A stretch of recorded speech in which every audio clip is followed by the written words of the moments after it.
Hi, I'm Ray Micas with Greenlight Real Estate, and I want to thank people for joining us on this webinar. And if you're watching it on YouTube, thanks for checking this out. Um, we created this information so that we could help answer a lot of questions that people have. We talk with a lot of people who are thinking about getting into the career, thinking about becoming a real estate agent in Vermont, in Central Vermont, in Chittenden County, other parts of the state. And so we thought it'd be good just to get this information out there. Anything that we can do, anything that I can do as a broker to elevate the profession, get more information to people, to get more talented, skilled, kind, thoughtful, professional people into the business, the better. Makes it better for buyers and sellers. That's the goal. So what we're going to do, we're going to go through and I'm going to answer hopefully a lot of questions that people might have about getting into the business, about what the first year looks like, what sorts of tasks you might have to do, what your income is going to look like, what your time commitments are going to look like. Same thing with second year and third year. I'll talk a little bit about how to become a realtor, the steps that are involved in becoming a real estate agent in Vermont. And then we'll have time to have questions that people might have at the end. All right. So first, just a little bit about me and about why I'm speaking here today. I'm the principal broker of Greenlight Real Estate. Greenlight Real Estate started in 2013. Since then, we've helped over 1,200 households buy and sell property. And that's a total sales volume of over $300 million. That's in Central Vermont, Chittenden County, Orange County, every county within the state of Vermont. I've trained many agents that have been very successful. I've trained many trainers who have become very successful. I love this part of the job. I actually have a background in teaching, and this is a great opportunity for me to be able to bring the real estate experience together with education. So let's get ready to unlock your future, starting your real estate career.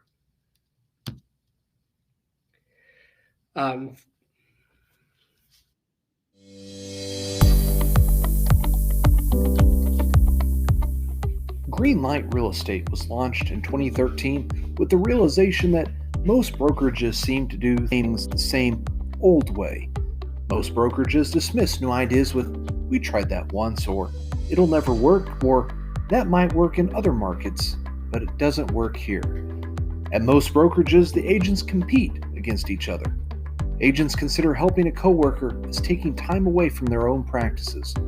The culture is not one of caring, not one of truly putting clients' interest and the client experience first. Not only is that a lousy place to work, but it's also not good for clients who just want to buy or sell a house with a professional, knowledgeable, friendly, and energetic realtor. So, we turn that upside down. At Greenlight, we love trying new ideas. We love throwing tough questions at each other and collaborating to find creative solutions. We're friends with our colleagues, and that makes it super easy for us to pitch in to help each other, which also helps all of our clients. You might ask yourself, does it work? Well, in 2021, we sold nearly 200 properties valued at almost $50 million. We have a stellar team of brokers, agents, a marketing manager, inside sales agents who help handle the high volume of inquiries that we get, a professional photographer, and more. So yeah, it works. Routinely, more than 1/3 of all of our sales come from past clients and referrals, which means people really like working with us. And the name? For a company whose mission is to be forward-thinking, optimistic, energetic, and creative, that tries new ideas and wants to go further, Greenlight says it all. Green means power on and go forward. We're not a franchise, and we're not part of a national company. We're 100% local, with offices in Montpelier, Barre, and Northfield. Greenlight Real Estate. Green means go.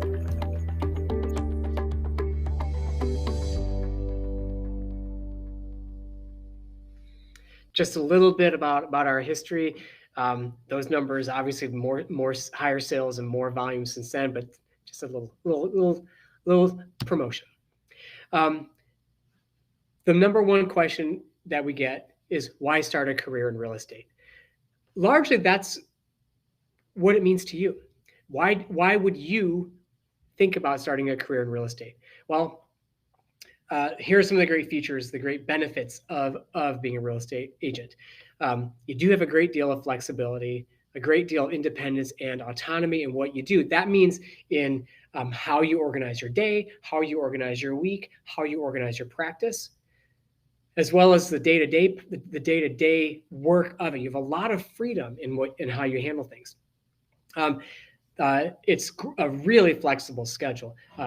If you have other time commitments or other people in your life that have that need or want, or that you need or want to provide help or be with, it's a really flexible schedule. You don't need to ask your boss permission to leave at 4:30 instead of 5. Just schedule your day around it. So you're really flexible. The flip side of that is it is expected that you're flexible for your clients as well. You may have a client that can only look at property at 5 o'clock or 6 o'clock on a Thursday. Well, you need to be flexible to help them as well. There's really good full-time income potential. There's good part-time income potential. It's a great job if you're one of these people that like you always feel like you're doing more. You always feel like you want to do more, and you feel like maybe you should get compensated for that. This is a great business for that. The more you do, the more you put into it, the more you're going to get out of it. You really do have control over your time, and that allows for a great work-life balance. And honestly, it's just fun. It's a fun job. I've had a lot of jobs. That's not true. I've had a few jobs in my life. This is by far the most fun job. Helping people buy and sell property is really fun. How do you become a realtor? There's 4 steps. They're not simple, but they're straightforward. One is you have to take a 40-hour course that's approved by the state of Vermont. The Vermont Association of Realtors does offer 40-hour courses. Often they're in person at the office in Montpelier. Sometimes they're virtually by Zoom. I know there is one coming up in a couple of weeks. The best place to find the information out about that is to go to the Vermont Association of Realtors website, or to go to the career section on our website, or to go to joinglre.com,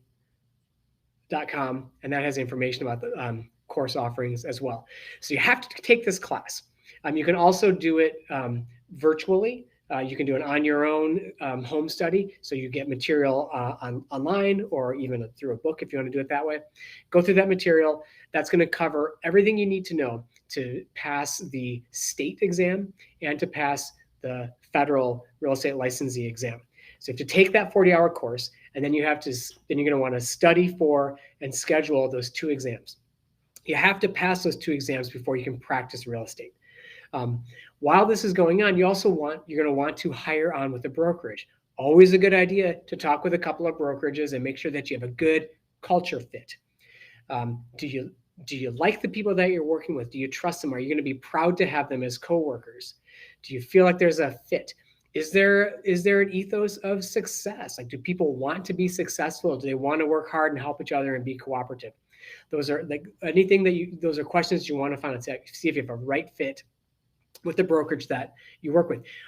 Also a good idea to find out what their training looks like, what their mentoring looks like, what sorts of expenses are paid by the brokerage, and which expenses are going to fall to the agent to pay. These are important things to know. This is going to be your career. So let's start it out on the right foot. I know at Greenlight Real Estate, we're really good at bringing new agents on, helping them get through the test and the study material so that they're ready as soon as they pass their exam, first to pass their exam first time, and then to hit the ground running right with buyers and sellers to start their profession going. Once you pass the exams and once you're hired on with a brokerage, then you are a newly minted licensee. At that point, you can begin interacting with the public, helping people buy and sell, and that's when the real fun starts. So what do the first couple of years look like? Not going to lie, the first year is going to be the hardest year. It's hard because you're starting with nothing. You have no leads, no pipeline, no past clients. And you're learning a whole new business. But don't despair. in year one, our full-time agents typically get between 6 to 12 sales in their first year. In their second year, they're typically doing 12 to 20 sales, and third year and beyond, doing 16 to 25 or even more sales. But what does that mean for income? Well, a typical first year over the last 10 years, our average properties sold for our first year is just under 10 properties, which ends up being just about $3.5 million in sales volume for an agent income of right around $76,000. That's with starting day one, 0 people to call, 0 leads in your pipeline, 0 contracts, 0 experience, 0 people who know that you're in the business. We're taking people from that starting point to 10 sales, 3.7 million, 76,000 in their first 12 months. How do we do that? Well, it's not easy, but it works.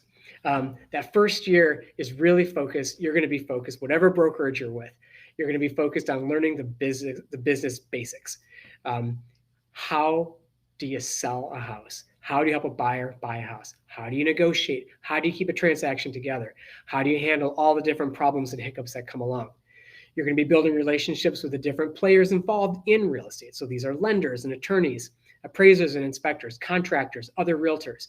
You're going to learn the language, the process, problem solving, what you need to do to get the job done. In your first year, a lot of your business is going to come from company-generated leads. So these are buyer inquiries typically coming from sites like Zillow or Trulia or Realtor.com. If your brokerage has what's called floor time or opportunity time, it's an opportunity when somebody calls in and says, "Hey, I want to go look at that house. Can someone show me?" You go run with that person through a conversation, so you know that it's safe to do that they're qualified, and that you can help them, and they really, really want to be helped. You're also going to, as these lead sources come in, a big part of your day is going to be prospecting. Nobody likes to prospect. I don't like to prospect. Nobody likes to prospect. Prospect means calling people back, people that have asked for information, and getting them that information. We've all done it. Every one of you has done this, where you've put your name and your email address in a site, and then someone calls you and you think, why'd they do that? They did it because you asked for the information. And sometimes you'll never be able to connect with that person, but a lot of times you'll be able to connect with that person because they want to get information about buying or selling a house. That follow-up is really important. The first year is the hardest. Don't despair. Just remember all the reasons that you got into the business from the first place, from a few slides ago, the whole reason why you're watching this in the first place. Keep those in mind. You're going to have days that are kind of low, and there are going to be days when you are on cloud 9. It'll be really important your first year to create and execute a contact plan for what we call your sphere of influence. So these are people who know you, like you, trust you, and want to work with you. But that's not enough. You also have to have a plan executed to stay in touch with these people over the course of the year so that they continue to know you, like you, trust you, want to work with you, think of you first when they have real estate questions. In your first year, your transactions are going to take up a lot of your energy. So just give yourself that space. Having 1 or 2 open transactions might be all you can handle your first year. Everything's new. As you get more experience, as you see more transactions, you'll pick it up. You'll be able to take on 5, 6, 7, even as many as 10 transactions at a time. But don't worry if you can only take on 1 or 2 at a time your first year. You'll be working with a mentor, a broker, a trainer who's going to be able to help you and support you, take things off your plate, pave the way for you to help you take on more action. Or if they see that you're maybe a little bit, be feeling a little bit overwhelmed, step in and help you out. Essentially, the more experience you get, the better. Second year, things get a little bit easier. In your second year, you're likely selling between 12 and 20 properties. At Greenlight Real Estate, our average second-year agents are selling 16 or so properties for a little bit over $6 million in volume and bringing home roughly $120,000. Not a bad second year. Part of this is because you've had the full year already of prospecting and contacting your sphere, so that people now see you as someone who knows what they're doing, a professional, skilled, accomplished professional. So they're happier to give you referrals and to work with you personally. And also you have this pipeline of people that said, last spring they said, call me next spring. Well, this is next spring. So now they're ready to go and start looking, and they'll become clients soon. Your second year looks a little bit different from your first year. There's still going to be prospecting. You're still calling and following up and emailing and texting people that have asked for information and they want to be kept in touch with. You're going to start to get referrals from your past clients and from your sphere, which feels great. Those are the, hey, my friend said I should give you a call. We're moving to the area. Can you help us buy a house? Thank you, friend. Your conversion rates will be a lot higher in your second year. And by conversion rates, I mean, how many contacts do you need to make before you can set an appointment with someone to go for a buyer or seller appointment? How many appointments do you need before you can get a contract? How many contracts before you can have a successful closing? All of those numbers will increase. Just the more experience, the more you have. You'll want to continuously execute your contact plan for your sphere. Different brokerages handle it different ways. It's very good to find out whether your brokerage that you're thinking about working with does some of that for you or a lot of that for you, handles those contacts and updates with your sphere so that they always think of you, or whether that's going to fall to you exclusively, in which case just have to do it. Make sure you do it. Don't turn off your marketing department. Your second year will be less stressful financially. The transition from however you're making your money now to commission-based income can be stressful. We have a system in place that helps agents make that transition and helps people manage their finances, so it's less stressful. And by the second year, you're starting to have more regular flow of business, more regular helping people out. So you're closer and closer. You have a more streamlined financial system, which is much less stressful. And by the third year, agents are really starting to hit their stride. Our agents are doing around 18 transactions, just under 7 million, and they're bringing home 125, 130. It's not uncommon for third, fourth, fifth year agents to be making 150, 200, $250,000. It's a good business. We have good systems to make that happen. In the third year and beyond, you're really going to start to see your business shift from the company generated leads, the internet leads that come through, to much more sphere and referral and past client base. It's not uncommon to see people shifting up to 50, 75% of their business coming from these sources once they've been in the business long enough that people know them, know you, like you, trust you, want to work with you. You might start looking into some leadership opportunities or some other opportunities within your brokerage. At Greenlight Real Estate, for example, that can be training, that can be mentoring, that can be starting up a team, that can be focusing on a different type of niche, whether that's a geographic niche, a property niche, a price point niche. These are different things that can be worked on in conjunction and collaboration with your broker. And again, it's always important to keep that contact system going, to stay in touch with your sphere, which is growing because over the years, you've added past clients, you've added all these people that you've met and talked with respect to real estate. So you're building this list of people that think of you first, and then you're keeping in touch with these people so they continue to think of you first. Easy to say, hard to do, but we can do it. One of the most common questions we get is whether one has to be a full-time agent. I'll give you the short answer and the long answer. The short answer is no. The long answer is most successful agents at least start out as full-time agent.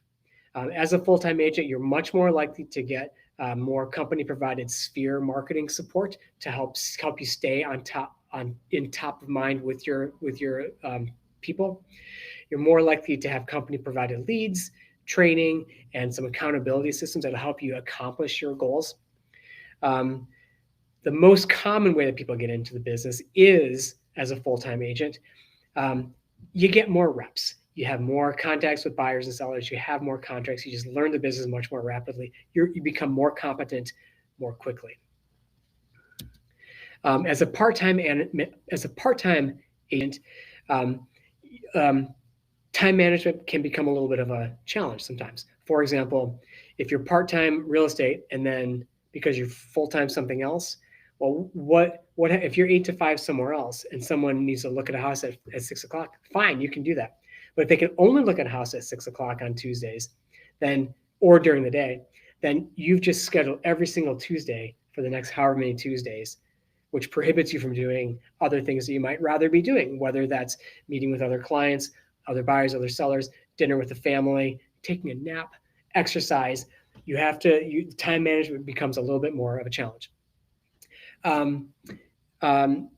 The most successful part-time agents have tended to be people that started out full-time, had good production, have good skills, have good basic, they understand the business, they have good foundations, good relationships. And then they've stepped away and they said, I don't need to sell 20 or 25 houses a year. I'd like to sell 10, and I'd like to have a little bit of a different work-life balance than some people. That works fine, but you get there often by putting in the hours on the first couple of years. So there are some questions. Some questions that is always good to ask of a brokerage when you're thinking about starting with a brokerage or starting with a different brokerage. What does the training look like? Is there paid training? What type of experience is most beneficial to being a successful realtor? Where is my business going to come from? That's important to know. Walking in day one and not knowing where your leads and your business is going to come from can be scary. How is the best way to manage a pipeline? What support is there? What systems are there in place to help navigate you from working with someone from a brand new contact all the way through to a successful sale, getting them into their house or out of their house? Handling the financial management piece of it is very important. And of course, probably most important is to make sure that you end up being confident, competent, professional. If you're those things, you'll be able to provide the best service for your clients. That sets you up in the best position to have referrals coming to you, your sphere contacting you, and for you to just do the right thing, which is really the best thing. Speaking of doing the right thing, so Greenlight Real Estate is built around what is the right thing to do. We've put together a set of core values that we use as guidance. So when we're always trying to figure out, well, should I do it this way or that way? Well, let's look at the core values and see if that can give us some guidance. It's important to make sure that your core values align with the core values of the brokerages that you're talking with or the brokerage that you're currently working with. At Greenlight Real Estate, we're intelligent. Our core values to be caring and supportive, to understand that even though we might sell, you might sell 30 houses this year and 30 next year and 50 next year, your client's only selling one. And that's the most important thing for them. And being caring and supportive of that is the gold standard. We're creative, we're risk takers. We love trying new ideas. We love jiggering around and trying a new thing from a new angle and see if we can help our seller or buyer clients.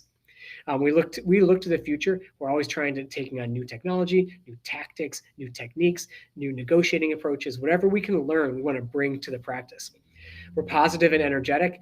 Everybody has bad days. I have bad days. When you get to work and when you're working with your client, leaving that bad day on the side is going to make your client's day better. We hold each other accountable, do the things that we're supposed to do and we say we're going to do. We're upstanding. We understand that we all work and live in small communities and everybody knows each other. And the best thing that you can do is to sincerely care about the people involved in the transaction. And we're growth minded. We always want to grow personally. We want to grow financially. We want to grow professionally. We want to continue our continuing education. We want to continue to grow our practices and grow our businesses. And all of this feeds into our vision, which is to make buying and selling real estate easy by being the most loved and the most professional real estate brokerage in Vermont. With that as our vision, it makes it easy for us to make decisions. How should we handle this negotiation? How should we handle this phone call? Well, in the way that makes buying and selling real estate easy, by being the most loved and most professional real estate brokerage in Vermont. There you go. And it works. These are sales numbers from January through July, comparing 2023 to 2022. So the first column is Greenlight Real Estate. You can see that our agents, the agents at Greenlight Real Estate, had a 16% increase in the number of sales in that time period, while statewide, the number of sales was down 20%. Washington County down 25%. Chittenden County down 15%. Our agents, our per agent sales volume went up 50% during that same time frame, where across the state it went down almost 20%. Our listings are up. We're outperforming the state market in every major metric. And that is a testament to the people that we have, the training, the systems, the support, everything that's been put together. These are important things that when you're considering what brokerage to work for, that you understand where they are. If there's a brokerage that has sales that are down, that says something. If their sales are up, that says something. So what's next? If you want to learn more about real estate, a career in real estate, I'm definitely happy to talk to people one-on-one. You can email me at ray@greenlightrealestate.com. You can call me 802-225-6425. You can go to Join GLRE website. You can go to the careers page on our website. And honestly, I know that some people that are watching this are just thinking about being in the career. That's fine. It's fun to think about that. I know some people are definitely going into it, and I know some people are already working in their career in the business, but it's not working the way they thought. No matter where you are, if you want to talk a little bit more, and I can give you some advice, some best practices, some tips, some encouragement, anything I can do to help raise the level of professionalism with the field of real estate agents and brokers in Vermont, I want to do that. That makes it better for buyers and sellers. It makes it easier for us as agents. It makes life better for so many people when we can do that. I do see that there are some questions that came up in the chat. Let's see. One says what kind of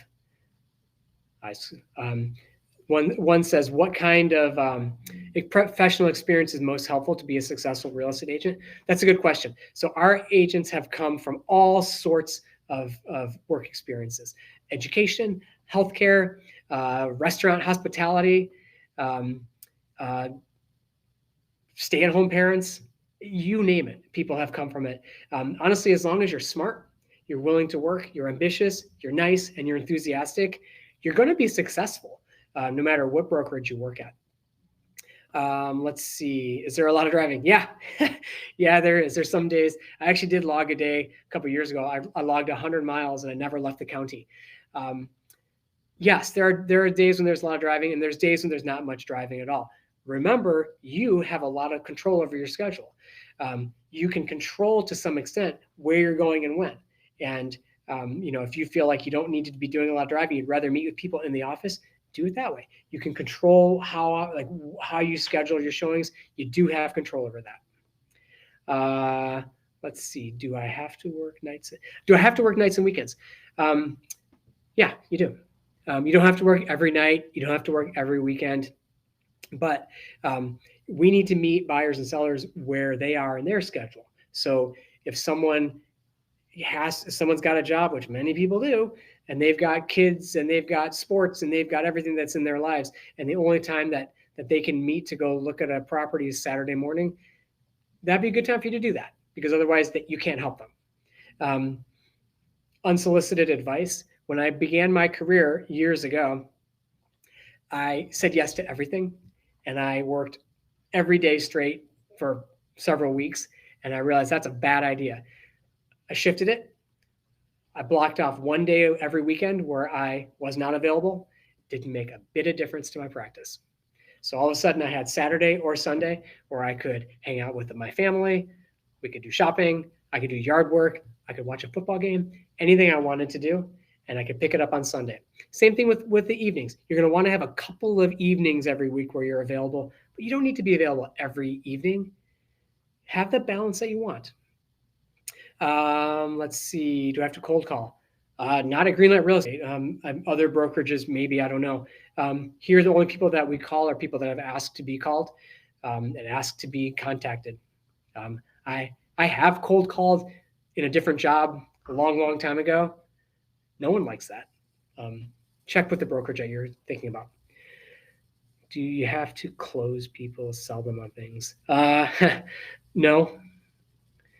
So the question is, do you have to close people? No. The people that you're working with are coming to you and saying, I want to buy or sell property. Can you help me? And you're going to help them do that. You're going to provide the best information. Think of yourself like a physician. People come to you, they're describing what their symptoms are. Their house is too small. They're too far away from work. They want to be in a different school district. Can you help them? Yes, you're going to figure out what's wrong, what's causing them discomfort, and you're going to propose a solution, and together you're going to work on it to get them into their solution, which is getting into a different house, selling the one they have. No, we're never like trying to trick people and, aha, I got you to say yes. Nope. And if you get that sense from other people, check their core values. Let's see, other questions that might come up. Let's see. Oh, here's one. What areas can I work in? Your license is state specific. So if you have a Vermont license, you can sell property in Vermont. You cannot sell property in New Hampshire or New York unless you have those licenses. You can service the entire state. You should, in my personal opinion, only service the market that you have professional expertise in. If you feel like you can do the professional job in another town, then you should do it.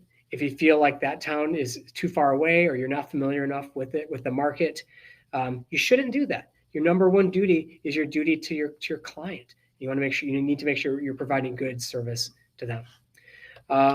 Let's see, other questions. Do I have one more question? It says, I only want to work with high-end properties. Can I do that? Yes, although it's going to be a little bit difficult right off the bat starting out in your career. Once you've got experience and you actually know very well what you're doing and people understand that about you, then yes, you can shift your market into a different niche, and it would be a good conversation to have with your broker. If that's your goal, to move into a certain type of property specialty, talk with your broker and start making a plan for how you can do that and how that person can help pave the way and remove some obstacles to help you get to where you want to go. We're running out of time. I think I got to all the questions. I think I got to all the questions. What does a typical day look like? Yeah, right. The typical day will involve a lot of different things. It'll involve following up with buyers and sellers. It'll involve talking with contractors, going out and looking at property. It'll involve previewing property, negotiating, writing offers. It'll be meeting with a potential seller, be valuing a property, doing property searches. There's a lot of talking with people, a lot of emailing with people, a lot of looking at property, and then a lot of back at the office or back at your home office, doing valuations, figuring out negotiations, collaborating with your coworkers. Yeah, I can't say from 9 to 10 you do this, from 10 to 12 you do this. But it's fun. It's always a new job. It's always fun every day. That is all the time we have right now for this session. I hope that you found this informative and enjoyable. If you do want to talk more about what it's like to be a real estate agent or how to become a real estate agent or best ideas to improve your practice if you're already an agent, I'm 100% happy to talk with you or email you, have coffee, whatever. I never expect anything of anyone. I had people that helped me when I was starting out, just answering questions, and I really appreciate it. And this is my chance to do that for people at this point in time. So again, thanks for watching. I'm Ray Micas, Greenlight Real Estate. Have an awesome day.